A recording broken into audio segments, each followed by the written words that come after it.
Would you rather always be able to see 5 minutes into the future or always be able to see 100 years into the future? 100 years. Yeah. Yeah. 100 years into the future. What about you? Hey, 5 minutes can be handy. But then you'd know when you're about to die. But 100 years in the future, you'd know when you died. So then you'd know when you're about to die. Oh, I was thinking in terms of, I took it as, okay, so I get the power now. And so I can see 21, 23. And that, I don't know what happens in between. I can only see 21, 23 going forward. Yes. But if you saw 21, 23, and in that vision, you visited your gravesite, you would see, here lies Tempest Psychology. That cunt died on this date. You're assuming that someone cared enough to give me a grave. I'm donating my body to science/medicine, and I don't care what happens to it. Yeah, I have a plan. I'm going to donate some important things, that whatever's relevant at the time, but the majority of my body, I want to be buried in like a forest under a sapling, and then the tree will eat me, and then it'll become a tree. That's a natural, yeah, they have that now in some places. Yeah, exactly. I think it's like they bury you in like the equivalent of like a burlap sack. Yeah. So that you can, that's quite lovely. Cremation horrifies me. Why? Because it just reduces you to carbon, which is like, carbon just, it doesn't do anything. And like, if you think about all of the atoms in your body, like the atoms in your body were created in a star, right? That's what we're made of. That's how we came to be. And if you cremate yourself, you just ended that cycle until for another several billion years. But if you find a way of recycling those molecules, all that stuff, that basically like the energy stored in your body, not mystical energy, I mean literal, energy that you get from eating things, like, and then you feed other animals and you feed wildlife, like plants and things, then that's all that's going to continue. There's two things humans are made of, really, is memories and molecules. And then the molecules are going to last longer than memories of you. So that's true. What they say that you experience two deaths, like the first one is when you actually stop, your heart stops beating, and the second is when the last person who knows you says your name. Yeah, or even just considers you, just thinks about. But I do like that idea, because also like the amount of real estate taken up by cemeteries is absurd. It is crazy ass. And cremation, I don't know if it's legal in a lot of places to like scatter ashes, so then you're forcing someone to like carry one of these of you everywhere. Yeah. Sounds like a lot of pressure to put on someone, and I wouldn't want to force someone to come like visit a cemetery or feel guilty for not visiting a cemetery. Like that just seems so ick. Yeah, I like the idea of donating. Take whatever parts you need to put into other people that are viable, and whatever else. Like if you want plastic surgeons to practice rhinoplasties on me, go ahead. You want to shoot me out of a cannon to see what happens, or shoot explosives at me to see what happens when they hit flesh, go nuts. I don't care. I'm dead. I don't care what happens. But there's a lot of people who renege on their loved ones' wishes to donate their bodies to science once they find out what is going to be actually happening. Because everybody wants their family member to cure cancer, but that's not going to happen. Like, no. It goes to general science. So that I have no qualms.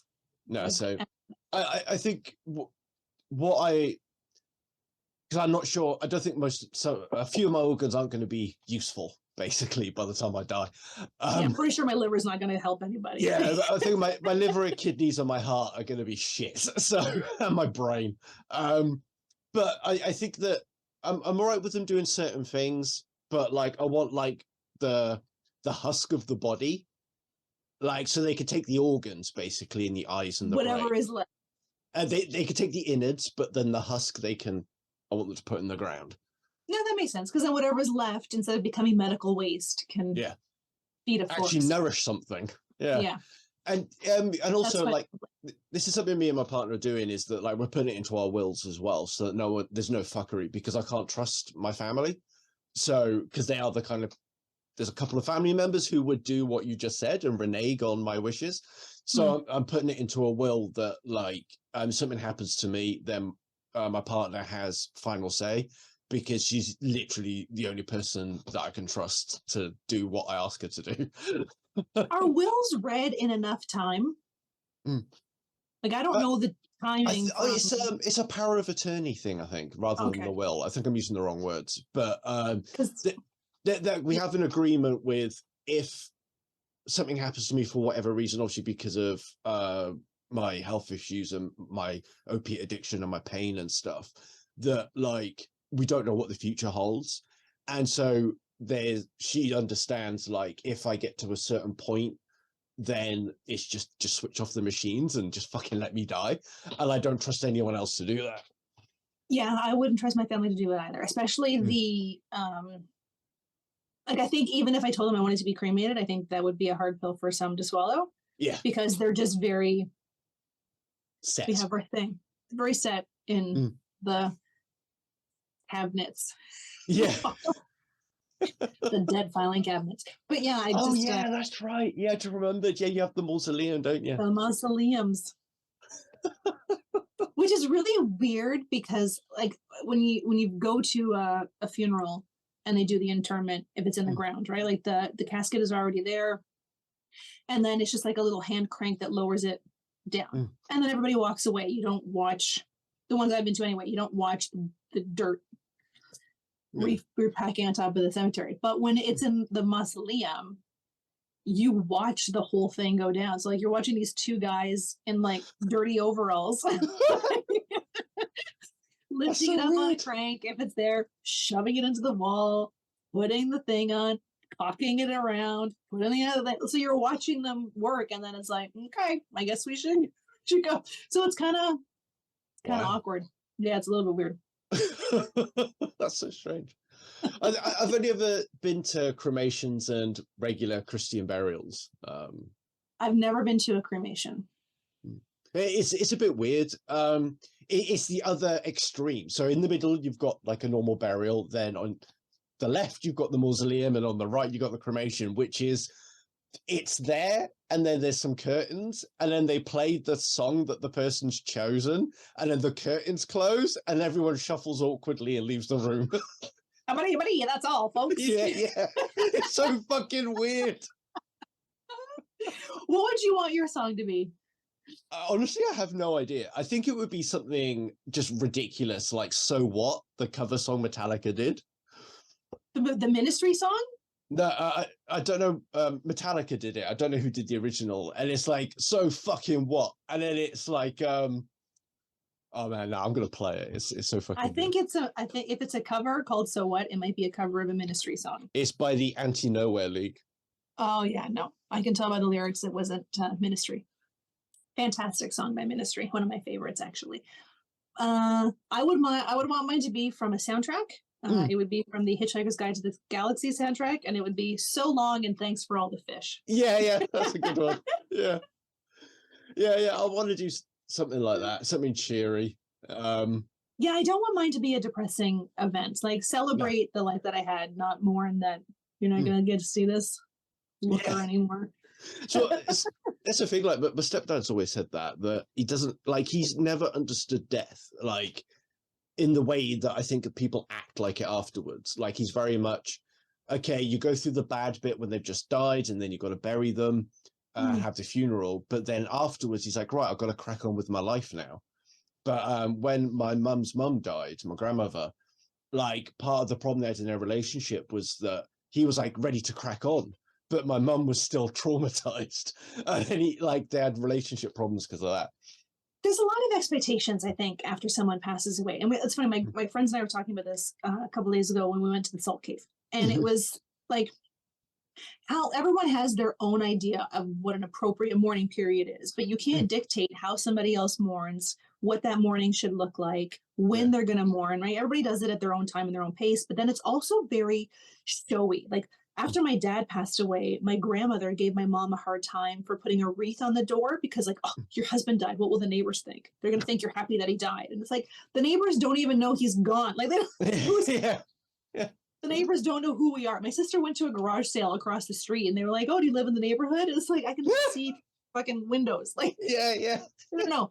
But it was very unlike my other grandmother, after my grandfather died. The rules for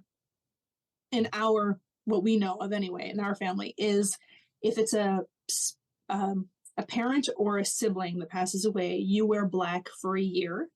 If it's a spouse, it's black forever. And my grandmother wore navy blue and people ostracized her. And my mom, after my dad passed, was like, I'll do black for a year. She goes, I'll do that, but I'm not going to do it forever. But I won't wear red ever again, because red is seen as like disrespectful. Oh, really? When my husband's stepfather passed away, I got a call that morning of the funeral, and he was like, don't wear black. We're celebrating his life. But he'd been sick. He's no longer in pain. He's no longer suffering. So we're going to celebrate the life that he had. Don't wear black. And I was like, I don't even know what that sentence means. So, but then when we got to the funeral, my mother-in-law was in, not my mother-in-law at the time, but now mother-in-law, was in a red suit, and the stepfather's mother was in a yellow suit. And when I told my mom, like, how it went, like, what it was like, she's like, red. So she never loved him. I was like, whoa. Wow. Not everyone feels about it the way we do. So yeah, it was a tough thing for her to come to terms with. Oh, interesting. Yeah, because one of the things that got me thinking about this a lot more was when I was a teenager, and like I just didn't understand why I had to celebrate my birthday. And I was saying to my mom, like, I don't want to celebrate it. I just don't care. Like, let's just not do anything. I just want to have a normal day. And then she was like, yeah, but we want to celebrate your birthday. And I was like, but it's my birthday, and I don't want to celebrate it. So fuck the rest of you. And then, but then as I grew up and I was thinking about it a bit more, it kind of got me thinking about it, that there is like a bit of a trade-off there, isn't there? And like what you're saying with this funeral, that people kind of need to go through their own processes with all of these rituals and kind of experience it in their own way, but you have to kind of somehow negotiate it so that you give each other space to experience it in their own way.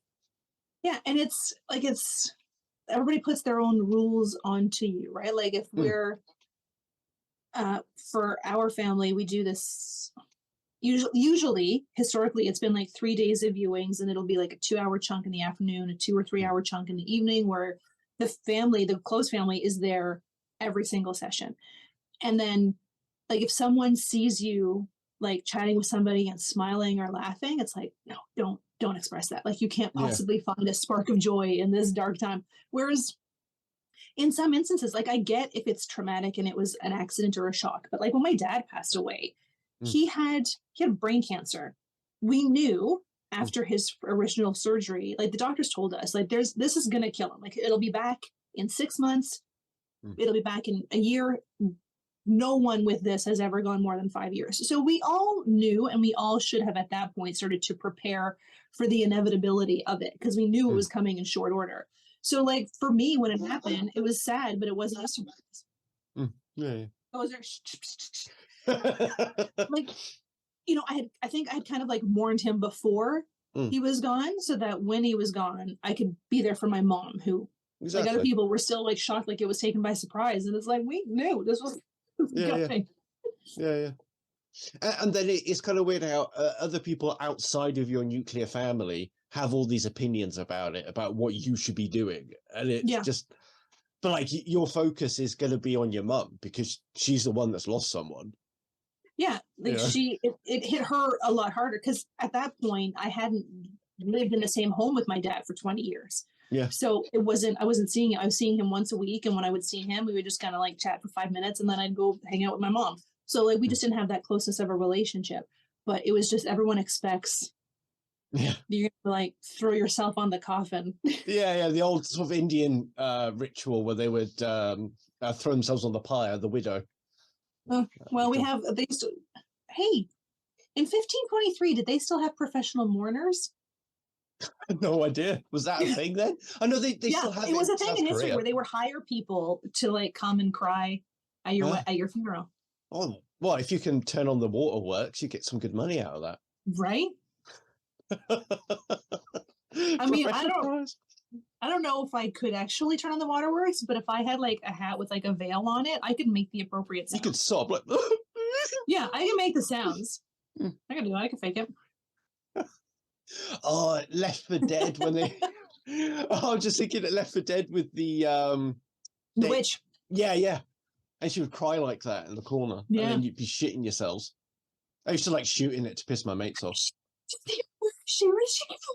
Yeah. Oh, what? You disturbed her. Yeah. What do you mean?